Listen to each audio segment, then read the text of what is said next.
To the people of the beautiful country of Somalia, I say, Assalamu alaikum to you all. In the past year, Amisom police officers have transferred their expertise, knowledge, and skills to their Somalia counterparts in support of efforts to rebuild the Somali Police Force. Amisom police officers have successfully conducted crucial operations, which include day and night patrols, cordon and search, and management of checkpoints.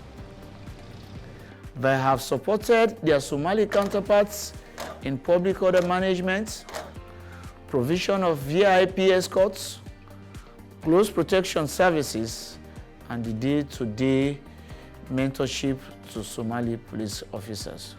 Without a doubt, Amisom Police is an integral part of Somalia's stabilization process, especially in consolidating the gains Amisom has made to restore law and order in Somalia.